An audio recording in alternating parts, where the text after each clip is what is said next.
Panafricain. Comment se définit exactement ce mot au jour d'aujourd'hui, au XXIe siècle, en 2020 et quelques? Disons simplement qu'aujourd'hui, être panafricain, c'est d'abord une notion de soutenir les efforts africains sous toutes ses formes. Un panafricain, c'est celui-là qui fait passer avant tout l'intérêt de l'Afrique, l'intérêt de notre cher continent. J'appelle panafricain un Africain qui n'oserait jamais se dresser contre un Noir africain qui mène le même combat que lui.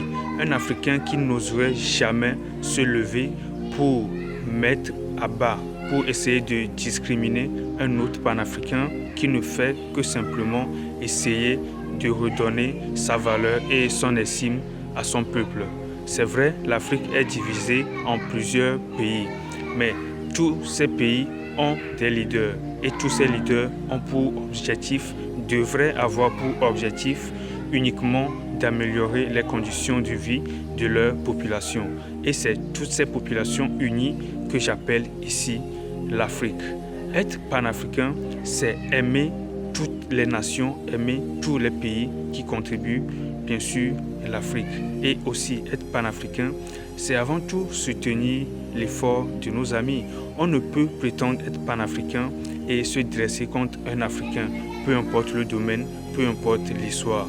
Un panafricain n'oserait jamais s'attaquer à son propre frère. Un panafricain fait passer l'intérêt, comme je l'avais dit, l'intérêt primordial de l'Afrique avant ceux des Occidentaux.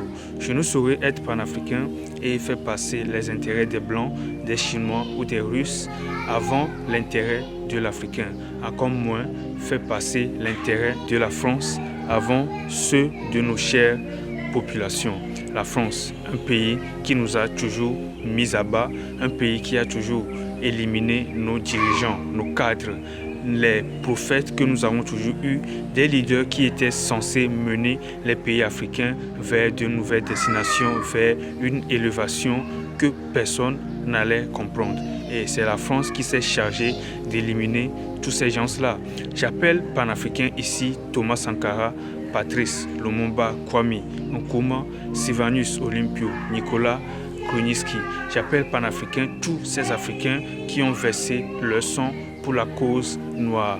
J'appelle panafricain tous ces esclaves qui n'ont jamais baissé les bras, qui ont toujours cru en un avenir meilleur, en une génération qui pourra penser à eux, une génération qui pourra les venger, qui pourra leur rendre justice. J'appelle panafricain tous ces grands hommes et ces petits hommes qui sont tombés pour l'Afrique.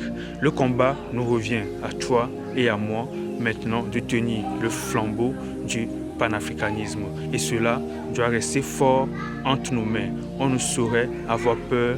Bob Marley l'a dit dans une de ses chansons. N'ayons pas peur des bombes atomiques parce que rien ne saurait jamais arrêter le temps. Je mène le combat.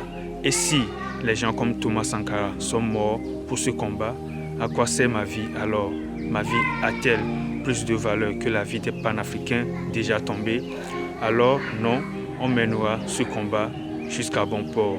La victoire pour l'Afrique, vive la révolution et vive l'AES.